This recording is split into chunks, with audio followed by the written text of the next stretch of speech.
Hello दोस्तों, हम इस वीडियो में जयाउद्दीन सिद्दीकी के जन्म से बात करेंगे कि उनके बचपन का नाम जयाउद्दीन सिद्दीकी होने के बाद भी उन्हें सभी लोग बाबा सिद्दीकी क्यों कहा करते थे। वह बॉलीवुड सितारों के इतने करीबी क्यों थे, खासकर सलमान खान के, यह भी हम बात करेंगे। तो चलो बिना समय गवाए वीडियो शुरू करते हैं। बाबा सिद्दीकी के पिताजी का नाम अब्दुल रहीम सिद्दीकी था, जो अपनी 25 साल की उम्र में बिहार के गोपालगंज को छोड़कर वहां से 1700 किलोमीटर दूर मुंबई आ गए थे। मुंबई में कोई था नहीं, तो वह शुरुआती दिनों में स्ट्रगल करते हैं और अपने जीवन यापन के लिए वह कलाई घड़ियां सुधारा करते थे। और जब आर्थिक स्थिति सुधरी तो उन्होंने शादी भी कर ली। साल 1956 में उनके एक बेटा होता है, जिसका नाम वह जयाउद्दीन सिद्दीकी रखते हैं। इसके बाद रियाज सिद्दीकी और अजीत सिद्दीकी के रूम में जयाउद्दीन सिद्दीकी के दो भाई होते हैं। इन तीनों भाई ने मिलकर मुंबई में ही अपनी पढ़ाई की थी और जयाउद्दीन सिद्दीकी पढ़ाई के साथ साथ सामाजिक सेवाएं भी किया करता था। और यहीं से जयाउद्दीन सिद्दीकी की राजनीति के प्रति रुचि बढ़ती गई। और जब जयाउद्दीन सिद्दीकी लगभग 19 से 20 साल के थे तो वह कांग्रेस की छात्र शाखा national students union of India में शामिल हो जाते हैं। इसके बाद जयाउद्दीन सिद्दीकी कई आंदोलनों में भाग लेते हैं। वह लोगों की सेवा जाति धर्म देखकर नहीं बल्कि इंसानियत देख कर किया करते थे। और यही कारण था कि जयाउद्दीन सिद्दीकी को यहीं से बाबा सिद्दीकी कहा जाने लगा था। साल 1992 में संजय दत्त के पिता सुनील दत्त के चलते उन्हें पार्षदी का टिकट मिल जाता है। इसके बाद बाबा सिद्दीकी पीछे मुड़कर नहीं देखते हैं, क्योंकि वह 1992 से 1999 के बीच 2 बार पार्षदी जीतते हैं और 1999 से 2013 के बीच 3 बार लगातार MLA बनते हैं। इसीलिए दत्त फैमिली बाबा सिद्दीकी के लिए बहुत खास थी। जब सुनील दत्त एक्सपायर हो जाते हैं तो बाबा सिद्दीकी खुद सुनील दत्त की बेटी को राजनीति के सभी दाव पे सिखाते हैं। पर अब बाबा सिद्दीकी को ज्यादा से ज्यादा लोगों ने 2013 को जाना, क्योंकि 2013 में 2 बड़ी घटनाएं हुई थी। और 2013 की पहली घटना थी कि बाबा सिद्दीकी ने अपनी मुहर्रम पार्टी में सलमान खान और शाहरुख खान की दुश्मनी को समाप्त करवाया और उन दोनों को गले लगवाया। और दूसरी घटना थी दाऊद इब्राहिम द्वारा फोन कर बाबा सिद्दीकी को दी गई धमकी, जो अगले दिन अखबारों के फ्रंट पेज पर छाप दी गई। दरअसल बात यह थी कि बाबा सिद्दीकी और अहमद लंगड़ा के बीच कुछ जमीनी विवाद चल रहा था और अहमद लंगड़ा छोटा शकील और दाऊद इब्राहिम का करीबी था, जिसके चलते छोटा शकील बाबा सिद्दीकी को फोन करता है और कहता है कि आप इस मामले से दूर रहिए, नहीं तो अंजाम कुछ अच्छा नहीं होगा। इस धमकी भरे कॉल की जानकारी बाबा सिद्दीकी मुंबई पुलिस को दे देता है और मुंबई पुलिस अहमद लंगड़ा को उठा लेती है। अब बाबा सिद्दीकी का इस तरह पुलिस के पास जाकर धमकी की जानकारी देना और अहमद लंगड़ा की गिरफ्तारी दाऊद इब्राहिम को रास नहीं आई और गुस्से में आकर दाऊद इब्राहिम बाबा सिद्दीकी को कॉल कर देता है और फोन पर कहता है,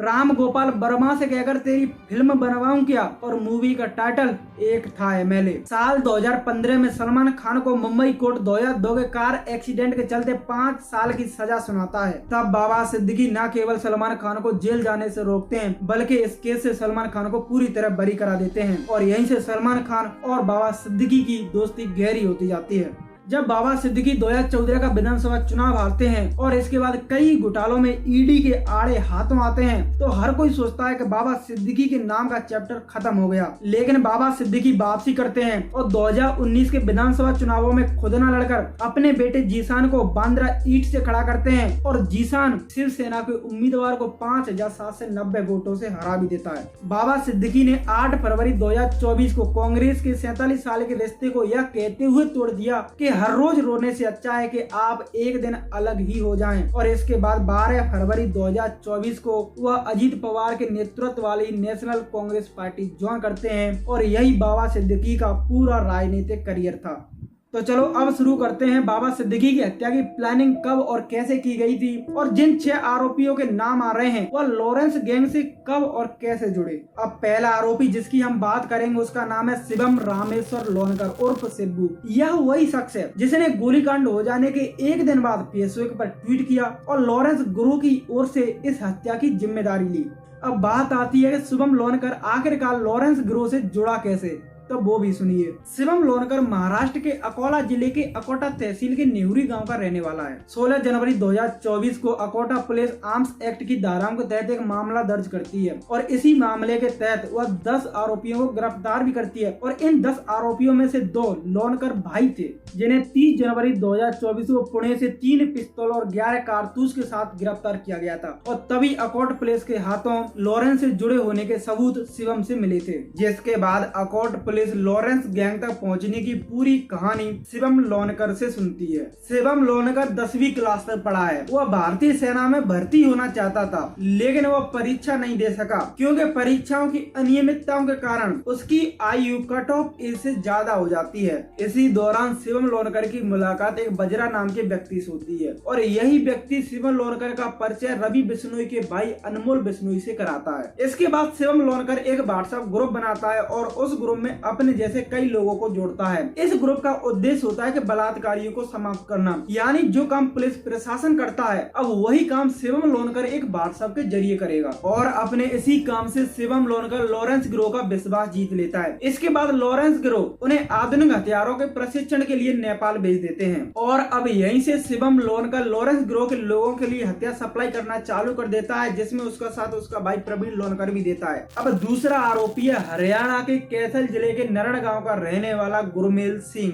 हरियाणा का गुरमेल सिंह लोगों की नजर में 31 मई 2019 को आया, जब गुरमेल सिंह ने दोस्ती में अपने दोस्त के भाई सुनील को बर्फ के सुई से मार डाला और कैथल पुलिस ने 2019 को ही उसे गिरफ्तार किया और कैथल जेल में भेज दिया। अब बाबा सिद्दीकी की हत्या में शामिल तीसरा आरोपी पंजाब के जालंधर के शंकर गांव का रहने वाला था और उसका नाम मोहम्मद जीशान अख्तर था। पंजाब का जीशान अख्तर पहले से चल रहे केसों के चलते वह पहले से ही कपूरथला जेल में कैद था, लेकिन हरियाणा की CIA कलायत के एक व्यापारी पर हुई गोलीबारी की पूछताछ के लिए जीशान अख्तर को 21 अगस्त 2022 को कपूरथला जेल से निकालकर कैथल जेल ले आते हैं। अब जीशान अख्तर जो पहले से लॉरेंस गैंग से मिला हुआ था, उसकी मुलाकात कैथल जिले में गुरमेल सिंह से हो जाती है। जीशान अख्तर लगभग 15 महीने तक कैथल जेल में रुकता है। इतना लंबा समय कैथल जेल में काटने के चलते गुरमेल और जीशान की अच्छी दोस्ती हो जाती है और यही गुरमेल लॉरेंस गिरोह में शामिल हो जाता है। इसके बाद जीशान अख्तर को 17 नवंबर 2023 को पंजाब की पुलिस पंजाब ले जाती है, पर खैर इसके बाद 2023 में गुरमेल के नाना गुरमेल की जमानत कराते हैं और इसके बाद बेखौफ होकर गुरमेल अपराध की दुनिया में कूद पड़ता है। इसके बाद 7 जून 2024 को जमानत पर जीशान अख्तर जेल से बाहर आता है और इसके बाद पहली बार यह दोनों जेल के बाहर मिलते हैं।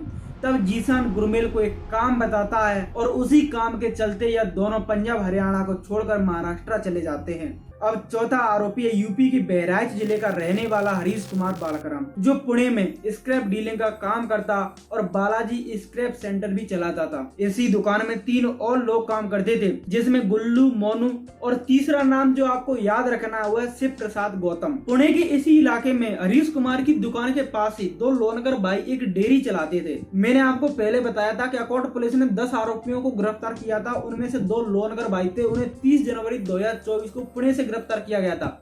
वो इसी डेयरी से किया गया था, वो यही डेयरी चलाते थे। अब छठा और आखिरी आरोपी था यूपी की बहराइच का रहने वाला धर्मराज कश्यप। मैंने आपको बताया कि हरीश कुमार की दुकान में 3 लोग काम करते थे, उनमें से एक था शिव प्रसाद गौतम। तो इसी शिव प्रसाद गौतम का पड़ोसी और बचपन का दोस्त था धर्मराज कश्यप, जो बाबा सिद्दीकी की हत्या से 2 महीने पहले शिव प्रसाद गौतम के कहने पर बहराइच से पुणे में स्क्रैप की दुकान में काम करने आया था। शिव प्रसाद और धर्मराज का कोई क्रिमिनल बैकग्राउंड नहीं था, लेकिन शिव प्रसाद धीरे धीरे अपराध की दुनिया में जा रहा था, क्योंकि हरीश और शिवम की पहुंच कहां तक है यह शायद शिव प्रसाद को पता था। क्योंकि शिव प्रसाद 8 जुलाई 2024 को सोशल मीडिया के थ्रू एक मैसेज देता है कि शरीफ बाप है, हम नहीं। इसके बाद 24 जुलाई को शिव प्रसाद फिर से मैसेज करता है कि यार तेरा गैंगस्टर है जानी। अब यह तो हुई 6 आरोपियों की बात। अब बात करते हैं कि उन्होंने बाबा सिद्दीकी की हत्या की प्लानिंग कैसे की और उन्होंने 12 अक्टूबर को ही क्यों चुना। तो चलो वीडियो आगे बढ़ाते हैं। अब इन 6 आरोपियों में जो 3 मास्टरमाइंड हैं जो अभी भी गायब हैं, यह तीनों जून जुलाई के आसपास पुणे में शिवम लोनकर के फ्लैट में मीटिंग करते हैं और बाबा सिद्दीकी की हत्या की प्लानिंग करते हैं। लेकिन बाबा सिद्दीकी को ही टारगेट करने को किसने कहा यह अभी खुलासा नहीं हुआ है। अब 3 आरोपी जिसमें गुरमेल सिंह, धर्मराज कश्यप और शिव प्रसाद गौतम को बाबा सिद्दीकी की निगरानी के लिए मुंबई भेजा जाता है और इन्हीं के साथ एक और आरोपी जीशान अख्तर भी मुंबई जाता है, लेकिन वह हमेशा इन तीनों से दूर रहता है और उन्हें फोन पर गाइड करता रहता है। यह मुंबई पहुंचे सबसे पहले कुर्ला में रेंट पर एक रूम लेते हैं और रेकी करने के लिए एक बाइक का यूज करते हैं। बाबा सिद्दीकी की पहचान के लिए इनको एक फोटो और फ्लेक्स बैनर दिया गया था। जब यह तीनों लगातार बाबा सिद्दीकी की रेकी कर रहे थे, तभी बाबा सिद्दीकी को एक धमकी भी मिलती है, जिसके चलते मुंबई पुलिस ने बाबा सिद्दीकी को 22 कैटेगरी की सिक्योरिटी दी। यह पूरी तरह गलत है। मुंबई पुलिस ने बाबा सिद्दीकी को कोई कैटेगराइज्ड सिक्योरिटी नहीं दी थी। हाँ, मुंबई पुलिस ने बाबा सिद्दीकी की सुरक्षा सुरक्षा के लिए 3 गार्ड जरूर दिए थे। और जब यह तीनों आरोपी बाबा सिद्दीकी की पूरी तरह से रेकी कर लेते हैं, तब बाबा सिद्दीकी पर हमला करने की तारीख 12 अक्टूबर निश्चित की जाती है और जगह बेटे जीशान का दफ्तर। अब आरोपियों ने 12 अक्टूबर की तारीख इसीलिए निश्चित की थी क्योंकि उस दिन 2 घटनाएं थी। पहला दशहरा और दूसरा नवरात्रि में विराजमान माताओं की विदाई, और दोनों में ही बड़ी बड़ी आतिशबाजियों का यूज होना था। और उन आरोपियों ने वह जगह इसीलिए चुनी थी क्योंकि महाराष्ट्र में नवंबर में विधानसभा चुनाव होने हैं, जिसके चलते बाबा सिद्दीकी लगभग हर रोज अपने बेटे जीशान के दफ्तर चुनावी टॉक और योजना बनाने के लिए पार्टी समर्थकों से मिलते थे। और जब 12 अक्टूबर नजदीक आ जाती है तो पुणे में बैठा शिवम लोनकर हरीश के हाथों हथियार मुंबई भिजवा देता है। अब आखिरकार 12 अक्टूबर आ ही जाती है। शाम का समय था, 9:15 से 9:30 के बीच बाबा सिद्दीकी अपने बेटे जीशान के दफ्तर से फोन पर बात करते हुए बाहर निकलते हैं और अपनी कार की ओर आगे बढ़ते हैं। तभी एक ऑटो रिक्शा उनके पास आकर रुकता है। उसमें से 3 अज्ञात लोग उतरते हैं। वो बाबा सिद्दीकी की ओर बढ़ते हैं। धर्मराज और गुरुमेल जब तक स्प्रे का यूज करते उससे पहले ही शिव प्रसाद ध्रुवे अपनी पिस्टल निकालता है और देखते ही देखते अपनी पिस्टल से 6 फायर बाबा सिद्दीकी पर कर देता है, जिसमें से 3 गोली बाबा सिद्दीकी के शरीर में लगती हैं और 1 गोली एक यात्री के पैर में लगती है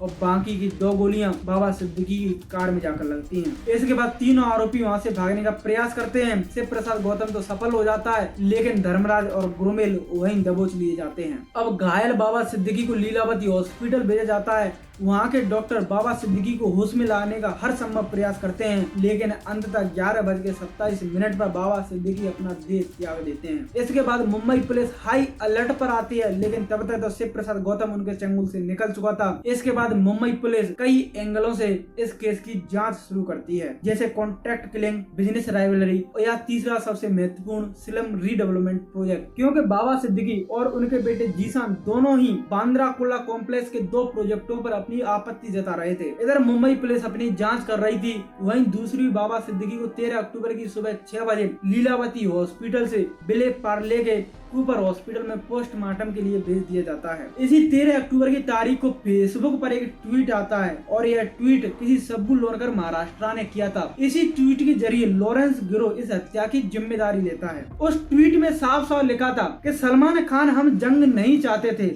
लेकिन तूने हमारे भाई को मारा। और बाबा सिद्दीकी की हत्या का कारण अनुज थापन को मारना और दाऊद को बॉलीवुड राजनीति और प्रॉपर्टी डीलिंग से जोड़ना था। हमारी किसी से निजी दुश्मनी नहीं है, लेकिन जो सलमान खान और दाऊद गैंग की हेल्प करेगा वह अपना हिसाब किताब लगा के रखना। मैंने अभी एक नाम लिया था, अनुज थापन। यह वही लड़का है जिसने अप्रैल में सलमान खान के गैलेक्सी अपार्टमेंट में गोलियां चलाई थी। बाद में पुलिस इसे पकड़ लेती है और यह जेल में आत्महत्या कर लेता है। पर क्या यदि आपको वही ट्वीट पढ़ना है जो असल में किया गया था, तो आप वीडियो पॉज करके इसे पढ़ सकते हैं। इसके बाद मुंबई पुलिस फेसबुक अकाउंट की लोकेशन को ट्रैक करके पुणे पहुंच जाती है। वहां सिब्बू हाथ तो नहीं लगता, लेकिन 14 अक्टूबर को उसका भाई प्रवीण लोनकर हाथ लग जाता है। इसके बाद 15 अक्टूबर को मुंबई पुलिस यूपी के बहराइच से हरीश कुमार बालकराम को भी धर दबोचती है, लेकिन अभी न तो 6 गोली चलाने वाला शिव प्रसाद गौतम हाथ लगा है, न ही शिवम लोनकर और जीशान अख्तर। अब इन तीनों आरोपियों में से जब कोई पकड़ा जाएगा तब जाकर पूरी कहानी खुलेगी। जब पूरी कहानी बाहर आएगी तो मैं आपको जरूर बताऊंगा।